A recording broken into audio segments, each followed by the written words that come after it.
juga dari perwakilan teman-teman dari kampus Universitas Bina Sarana Informatika untuk periode 2019 sampai 2020 sampai 2025. Dan selanjutnya kami di sini akan menjelaskan tentang sosialisasi pentingnya pemahaman masyarakat tentang hak pilih dalam menyukseskan pemilihan umum. Jadi nanti yang pertama ada yang pembukaan yang sebelumnya sudah saya jelaskan. Yang kedua ada sambutan perwakilan dari RT setempat, RT 11 RW 03. Selanjutnya nanti ada perkenalan dari teman-teman saya semuanya. Yang selanjutnya ada pemaparan materi, tanya jawab, pemberian hadiah dan juga penutup. Oke, kita akan lanjut ke acara berikutnya, yaitu adalah sambutan dari perwakilan RT setempat untuk Bapak Syarif, Bapak Arif. Waktu dan tempat kami persilakan. Itu Pak.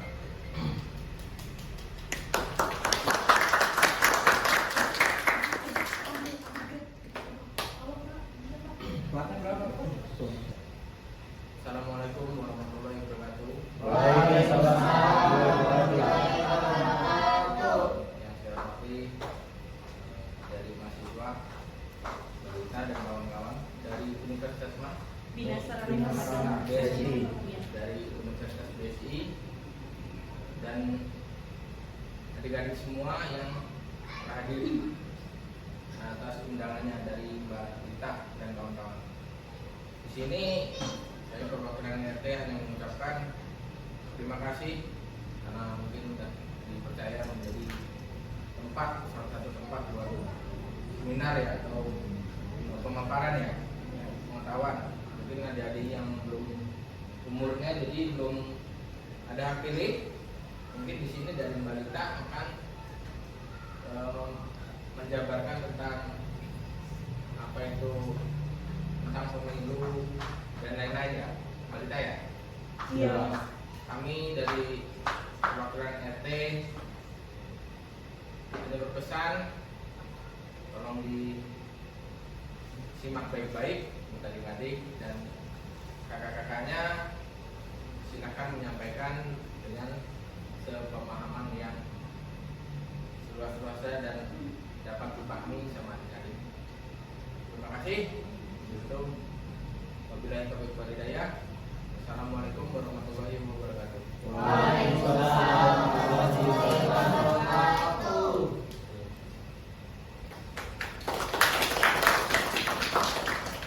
Terima kasih atas kata sambutannya dari Bapak Arif selaku perwakilan RT setempat. Selanjutnya kita langsung akan ke pemaparan materi. Untuk pemaparan materi akan dilakukan oleh kawan saya yaitu Nadia. Waktu dan tempat kami persilakan.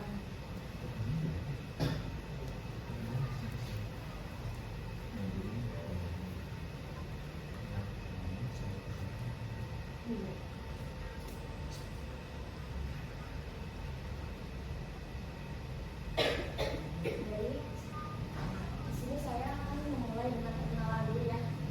Yang pertama ada Ahmad Fauzi. Hai Pak Mas. Yang kedua ada Henry Setiawan. Halo. Hai Kak Henry. Yang ketiga ada Rita Rahayuningsi. Rita Rahayuningsi. Yang keempat ada Meliana. Yang kelima ada saya sendiri, Kaulia. Yang keenam ada Noval Andrian. Hai Noval. Yang terakhir ada Lainov Alfredo S.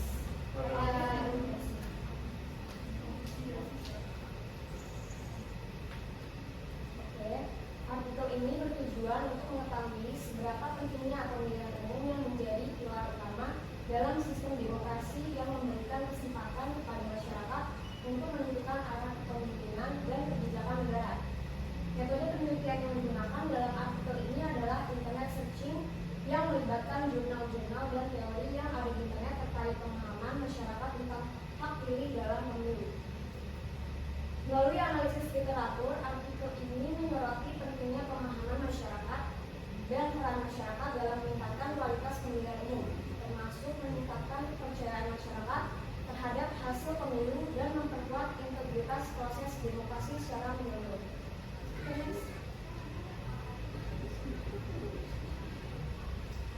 Berikutnya ada pendahuluan. pemilu dan pemilihan adalah kehilangan hak pilih warga negara. Salah satu penyebabnya adalah kurangnya sosialisasi dan pengetahuan masyarakat tentang cara mudah dan sederhana untuk menggunakan hak pilih mereka selama pemilu dan pemilihan. Selain kekurangan sosialisasi dan pengetahuan politik, dari penyelenggara dan partai politik, banyak daerah tidak terdata dalam DPT secara akurat, serta yang tidak valid. Dikutip dari jurnal Rahman 2022. Next. Nah, ini berikutnya ada Konstitusi atau Undang-Undang Dasar Negara Republik Indonesia atau NRI tahun 1945 menetapkan aturan yang jelas tentang cara pemilihan dilakukan, yaitu yang pertama adalah pemilihan dilakukan secara langsung, umum, bebas, rahasia, jujur, dan adil setiap 5 tahun sekali. Yang kedua ada pemilihan untuk memilih anggota DPR, DPD, Presiden dan Wakil Presiden, dan Dewan Perwakilan.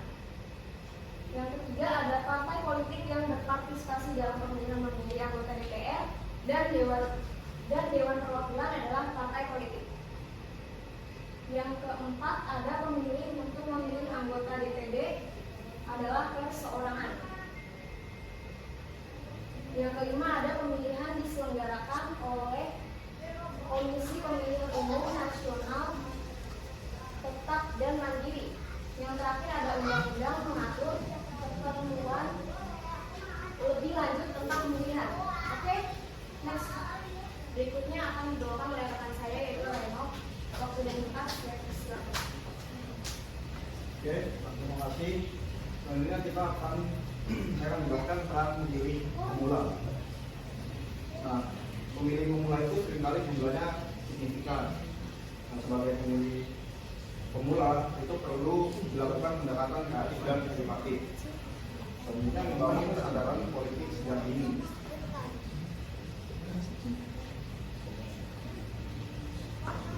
Nah, selanjutnya ada partisipasi politik masyarakat. Nah, sebagai masyarakat kita bisa melakukan partisipasi dalam bentuk sebagai pemilih atau menjadi calon itu sendiri atau menjadi saksi dalam pemilihan umum. Kualitas pemilu tergantung pada kesadaran kolektif masyarakat atau warga. Partisipasi rendah dapat berpotensi menurunkan legitimasi hasil pemilu atau keaslian hasil pemilu itu sendiri. Next. Nah, metode penelitian. Dalam penelitian ini kami melakukan metode dengan menggunakan metode internet searching, di mana proses pencarian data melalui media internet untuk memperoleh informasi berdasarkan referensi, jurnal, artikel ataupun perundang-undangan secara online yang berkaitan objek penelitian. Selanjutnya akan disampaikan oleh teman saya, Andre.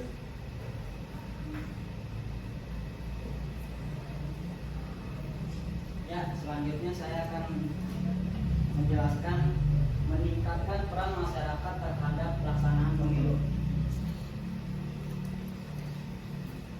Upaya untuk meningkatkan partisipasi masyarakat dalam pelaksanaan pemilu cukuplah penting karena masyarakat yang akan memilih anggota legislatif dan eksekutif. Peran masyarakat yang sangat penting karena masyarakat memiliki hak untuk memilih dan pengaruh yang cukup besar pada proses demokrasi. Masyarakat adalah tokoh yang memilih secara langsung, tentunya menentukan dalam pemenangan proses pemilihan umum tersebut.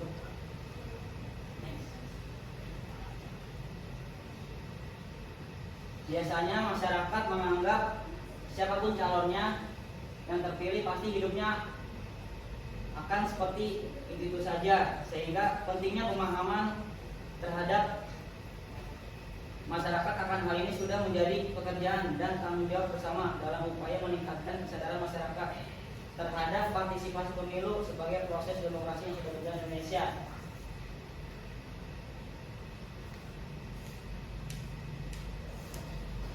Selanjutnya ada kendala yang dihadapi dalam mewujudkan peran masyarakat dalam pelaksanaan pemilu.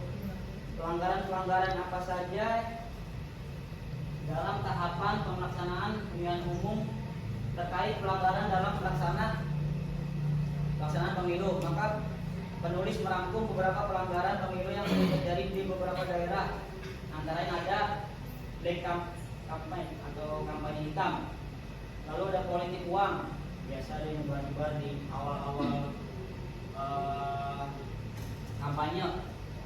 Yang ketiga ada melakukan kegiatan kampanye yang tidak sesuai jadwal atau sebelum waktunya dia sudah kampanye duluan. Lalu ada intimidasi, mungkin punya kenalan yang lebih tinggi, dia menekan yang lain.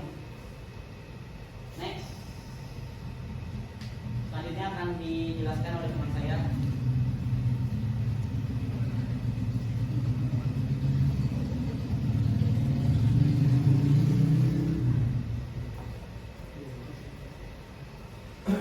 Oke, saya akan lanjutkan ya. Di sini disebut kampanye terselubung atau hitam.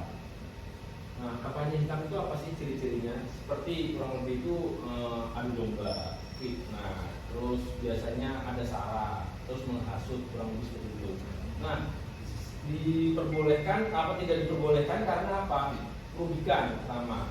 Terus merugikan ini calon antara si pemilihnya tadi pasti kan kampanye cara yang tidak lain didengarkan, seperti kurang lebih itu memberikan, harusnya kan dia memberikan edukasi yang baik, jadi yang untuk kayak terselubung itu tidak baik, kurang lebih seperti itu. Next. Nah, di sini politik uang memang disebut negara konoha ya, kurang lebih ya yang pernah dengar. Nah, kenapa politik uang ya dalam pelaksanaan pemilu itu sudah sering terjadi? Memang kalau nggak ada uang nggak akan menang, kan kayak gitu. Nah, tapi tentunya sangat tidak baik untuk berkelanjutan.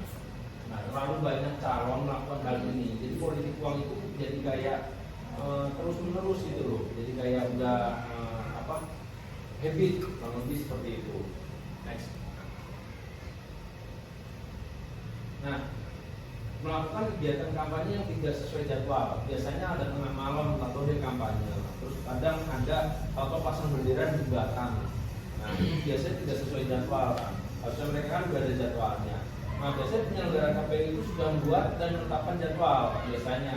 Nah, kampanye yang di luar jadwal hal itu sangat merugikan bagi calon yang lain, jadi tidak dibilang kita nggak fair lah, kurang lebih seperti itu. Nah, karena banyaknya pendukung yang berpotensi terjadinya gesekan, bentrok jadwal karena pertemuan antara kedua belah pihak itu pendukung kampanye itu tidak sesuai. Biasanya calon A sama calon B karena tadi dia bikin schedule sendiri, akhirnya dibentrok di jalan. Kayak gitu. Itulah sih yang bisa saya jelasin untuk melakukan kegiatan kampanye yang tidak sesuai jadwal. Next akan dilanjutkan oleh Kak Mile ya.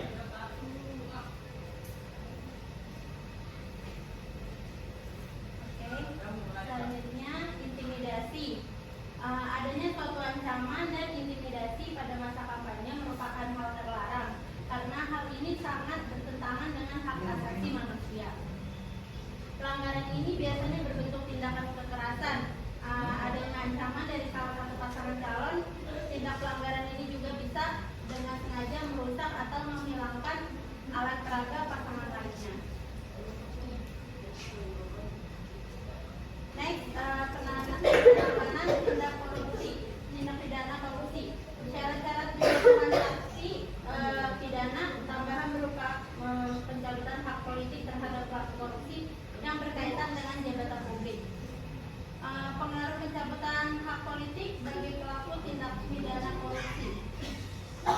Selanjutnya itu syarat-syarat penjatuhan sanksi pidana tambahan berupa pencabutan hak politik terhadap pelaku korupsi yang berkaitan dengan jabatan publik.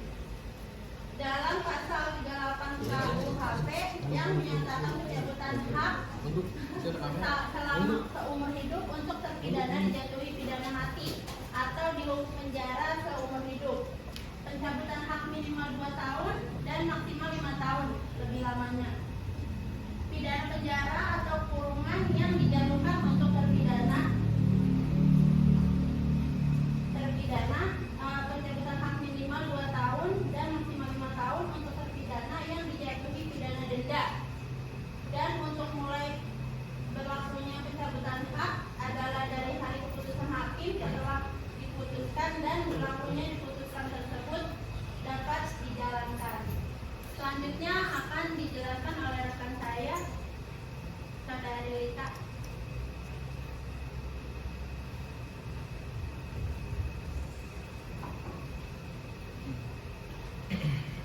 Oke, selanjutnya materi akan dipaparkan oleh saya. Boleh next. Oke, selanjutnya adalah pengaruh pencabutan hak politik bagi pelaku tindak pidana korupsi. Nah, di sini teman-teman tahu nggak kalau orang yang melakukan korupsi, DPR, MPR dan lain-lain itu akan dicabut hak politiknya. Tandanya apa? Mereka tidak bisa melakukan pemilu lagi.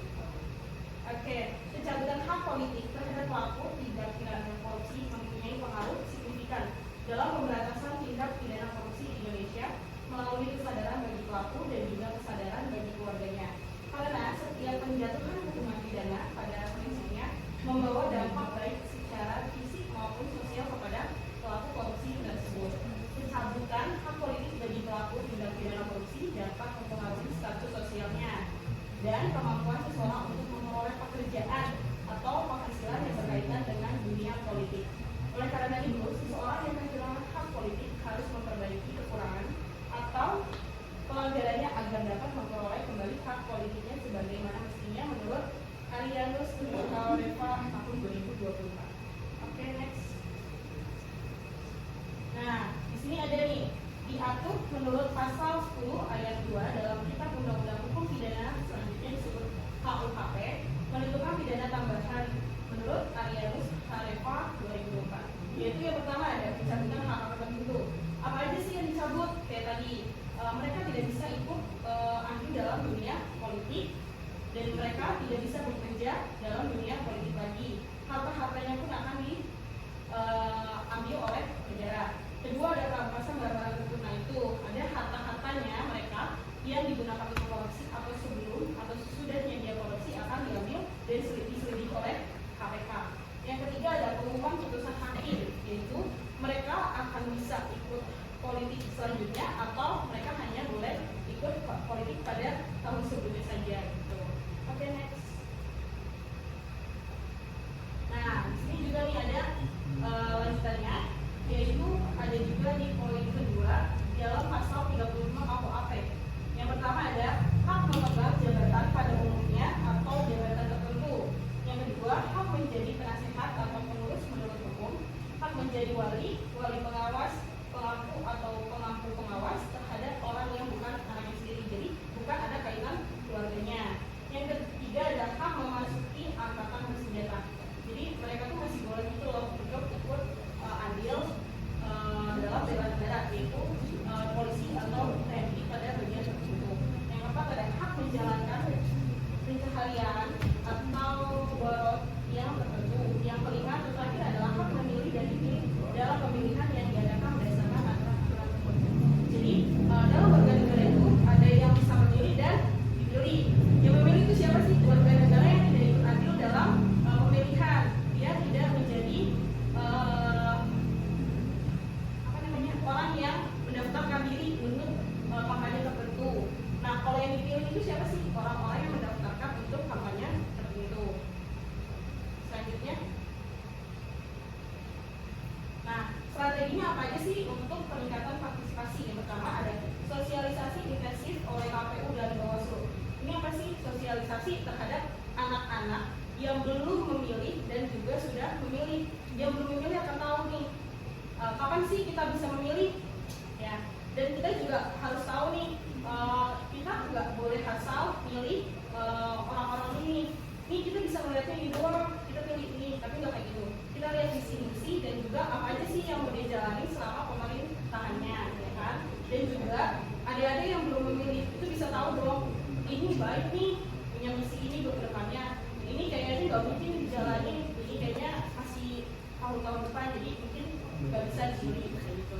Yang kedua ada kampanye digital melalui media sosial. Nah, sekarang kan marak ya kita apa-apa media sosial, TikTok, Facebook, WhatsApp dan lain-lain kan. Nah, dari sini nih harusnya kampanye-kampanye selalu dilaksanakan.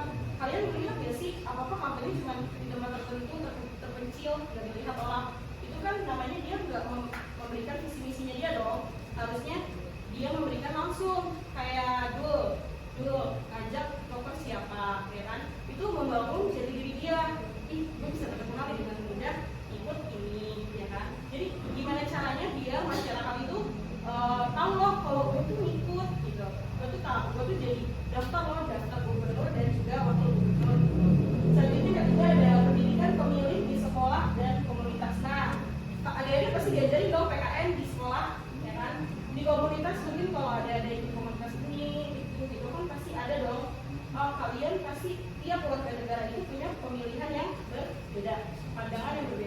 dari situ pasti kan kalian sama teman sebelah, ih enggak ah kayaknya dia jelek deh, nilainya ini bagus visi-misinya, atau kita sekolah makan gratis segala macam kayak gitu kan. Nah dari pendidikan itu adik-adik bisa tahu nih apa gunanya hak pilih, pemilihan umum, dan juga anti korupsi ke depannya. Oke, selanjutnya akan dipaparkan oleh teman saya Ahmad Fauzi. Waktu dan tempat kami silakan.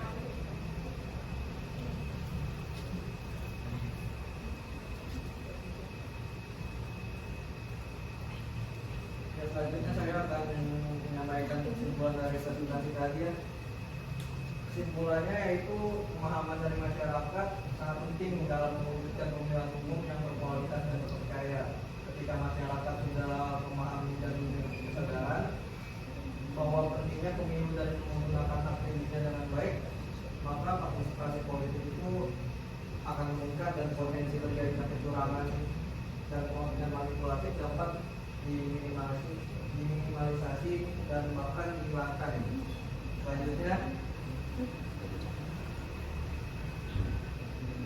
Selanjutnya ada saran-saran dari presentasi tadi. Yang saran pertama itu pemerintah dan Bawaslu perlu melakukan pengembangan terhadap strategi dalam mensosialisasikan pentingnya hak pilih kepada masyarakat, terutama terhadap kelompok yang rentan apatisme. Yang kedua ada media massa dan media digital harus digunakan dengan baik dan bijak untuk memberitakan informasi. Yang ketiga, setiap individu dan negara harus tidak hanya menggunakan hak pilihnya dalam pemilu, tetapi ikut serta berpartisipasi aktif dalam pelaksanaan proses pemilu. Yang keempat itu ada lembaga penegak hukum diharapkan memperbarui atau membuat peraturan hukum terhadap pemimpin yang melakukan tindak korupsi dapat berkurang dan kepercayaan masyarakat kembali meningkat untuk memilih pemimpin. Selanjutnya ya, dari presentasi ini sudah selesai. Selanjutnya Oke, selanjutnya kita akan ke PISTEM. Jadi dari sini ada nggak teman-teman yang mau bertanya? Mungkin satu atau dua pertanyaan buat kakak-kakak. Aku. Apa?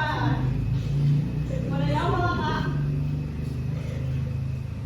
Apa dampak dari kita yang tidak menggunakan hak pilih dalam pemilu? Dan Oke. Yang kedua ada lagi. Oke.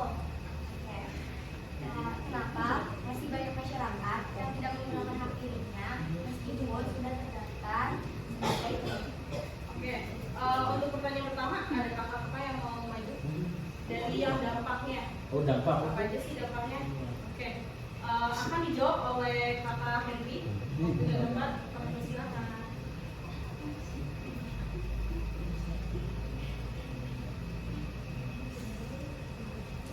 Oke, saya akan menjawab ya.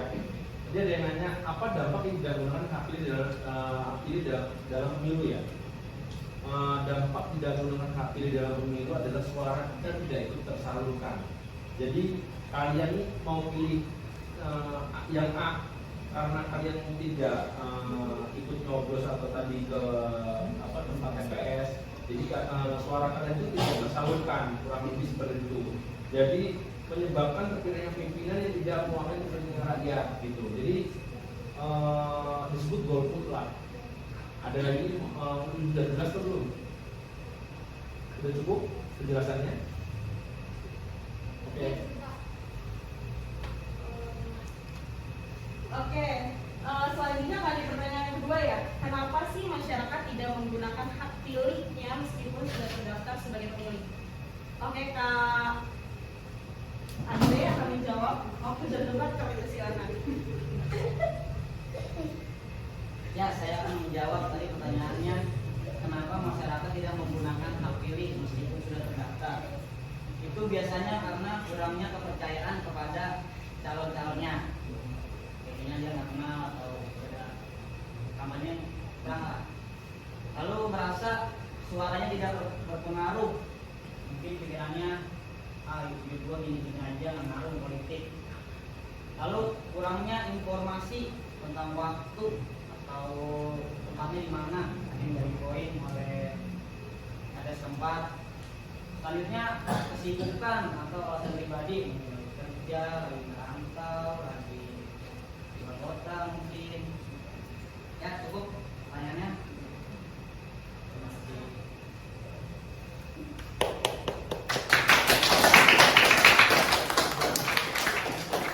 Kakak-kakak sekalian harap adik-adik sudah mengerti lah ya tentang pentingnya. Tadi yang jawab siapa? Dua. Ini bagi dua apa yang pertanyaan kedua ya? Yeay. Aku udah langsung balik. Oh iya, dia langsung tanpa sensor. Ibu serah terima ya, Bu? Deal.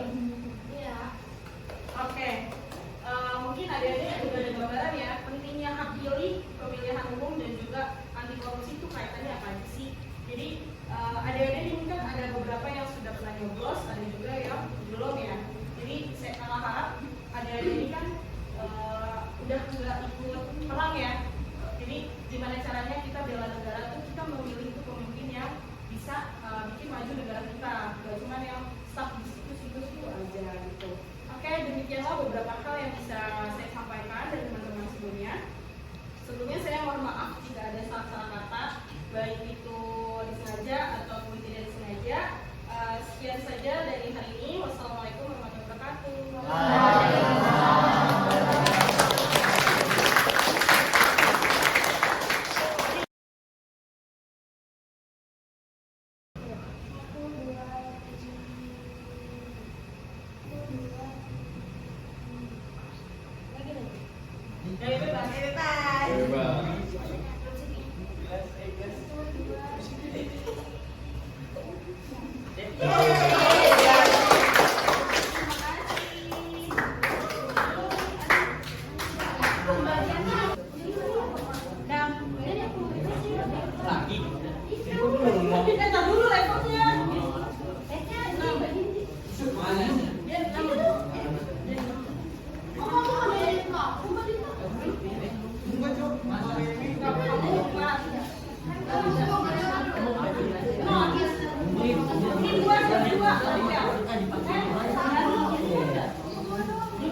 Ini satu. Kalian mau pesen satu lama jawabnya. Ini satu lagi. Maju dong, nggak mau. Maju dong.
Makasih ya buat semuanya. Semoga cuma itu aja. Tanda terima kasih dari kakak-kakak di sini.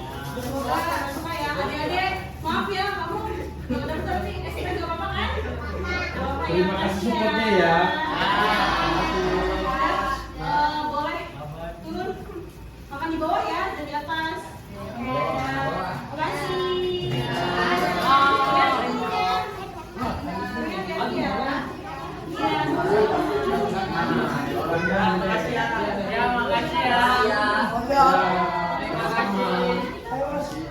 kasih. Makasih ya Mas. Ya,